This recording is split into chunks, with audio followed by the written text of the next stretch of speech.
Sabarimala സ്വർണ്ണക്കൊള്ളയിൽ N വാസുവിന്റെ അറസ്റ്റിന് പിന്നാലെ സമരം ശക്തമാക്കി കോൺഗ്രസ്. എല്ലാ വാർഡുകളിലും പ്രതിഷേധ ജ്യോതി തെളിയിച്ച് സമരം നടത്തും. ദേവസ്വം മന്ത്രി വി എൻ വാസുവിന്റെ രാജി ആവശ്യപ്പെട്ട് കെപിസിസി നേതൃത്വത്തിൽ സെക്രട്ടേറിയറ്റിലേക്ക് മാർച്ച് സംഘടിപ്പിച്ചു.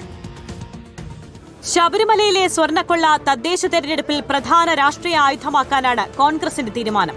സിപിഎം സഹയാത്രികനായ എൻ വാസു അറസ്റ്റിലായതോടെ സമരം കടുപ്പിക്കുകയാണ് കോൺഗ്രസ്. ദേവസ്വം മന്ത്രി വി എൻ വാസുവിന്റെ രാജി ആവശ്യപ്പെട്ടാണ് കോൺഗ്രസ് പ്രവർത്തകർ സെക്രട്ടേറിയറ്റിലേക്ക് മാർച്ച് നടത്തിയത്. ദേവസ്വം മന്ത്രിമാരെ സംശയമുനയിൽ നിർത്തുന്ന ആരോപണങ്ങളാണ് കോൺഗ്രസ് നേതാക്കൾ ഉന്നയിക്കുന്നത്. കോൺഗ്രസ് പാർട്ടിക്കും യുഡിഎഫിനും വിശ്വാസം വോട്ട് കിട്ടാൻ വേണ്ടിയിട്ടുള്ള, ജനങ്ങളെ തമ്മിലടിപ്പിക്കാൻ വേണ്ടിയിട്ടുള്ള ഉപകരണമല്ല, ജനങ്ങളെ ഒന്നിപ്പിക്കാനും ഈ നാടിന്റെ ഐക്യമുറപ്പിക്കാനും വേണ്ടിയിട്ടുള്ള യഥാർത്ഥമായിട്ടുള്ള സന്ദേശമാണ്.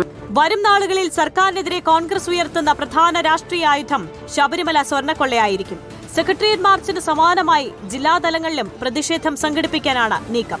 വൃശ്ചിക മാസം 1-ാം തീയതി എല്ലാ സ്ഥലങ്ങളിലും വാർഡ് അടിസ്ഥാനത്തിൽ ഈ വിശ്വാസ സംരക്ഷണ ജ്യോതികൾ തെളിയിക്കുന്നതിന് കോൺഗ്രസ് കമ്മിറ്റി തീരുമാനിച്ചിട്ടുണ്ട്.